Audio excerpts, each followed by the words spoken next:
नमस्कार दोस्तों, आप सभी का स्वागत है हमारे चैनल द एंशिएंट कथा पे। आज मैं सोमवती अमावस्या की कथा सुना रही हूँ। एक गरीब ब्राह्मण था।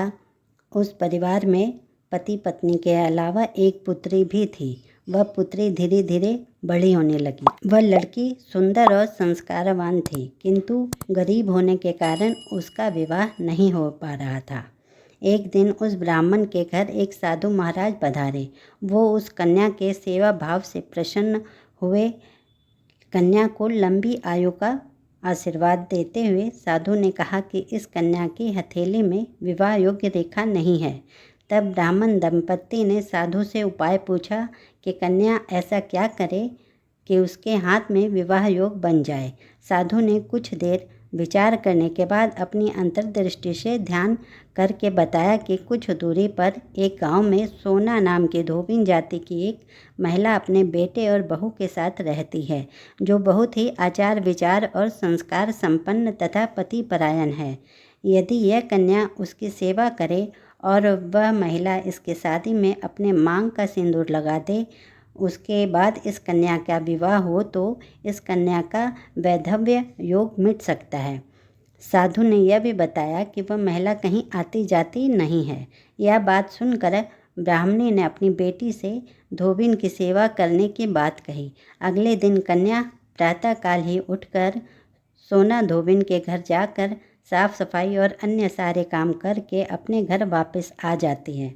एक दिन सोना धोबिन अपनी बहू से पूछती है कि तुम तो सुबह ही उठकर सारे काम कर लेती हो और पता भी नहीं चलता।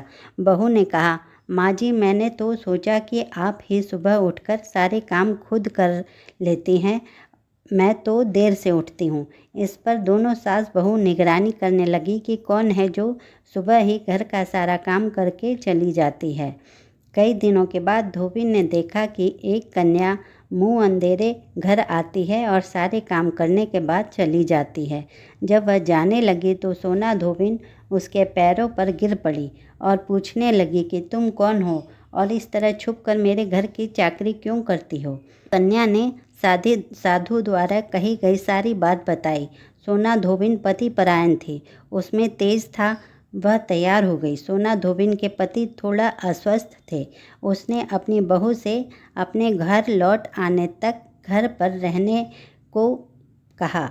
सोना धोबिन ने जैसे ही अपने मांग का सिंदूर उस कन्या की मांग में लगाया, उसका पति मर गया। उसे इस बात का पता चल गया। वह घर से निराजल ही चली थी, यह सोचकर कि रास्ते में कहीं पीपल का पेड़ मिलेगा तो उसे भंवरी देकर उसकी परिक्रमा करके ही जल ग्रहण करेगी। उस दिन सोमवती अमावस्या थी।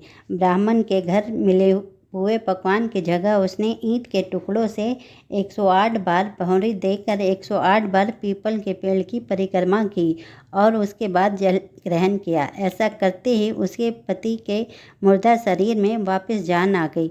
धोबिन का पति वापस जीवित हो उठा। इसलिए सोमवती अमावस्या के दिन से शुरू करके जो व्यक्ति हर अमावस्या के दिन भंवरी देता है, उसके सुख और सौभाग्य में वृद्धि होती है। पीपल के पेड़ में सभी देवों का वास होता है, अतः जो व्यक्ति हर अमावस्या को न कर सके, वह सोमवार को पड़ने वाली अमावस्या के दिन 108 वस्तुओं की भंवरी देकर सोना धोबिन और गौरी गणेश का पूजन करता है, उसे अखंड सौभाग्य की प्राप्ति होती है।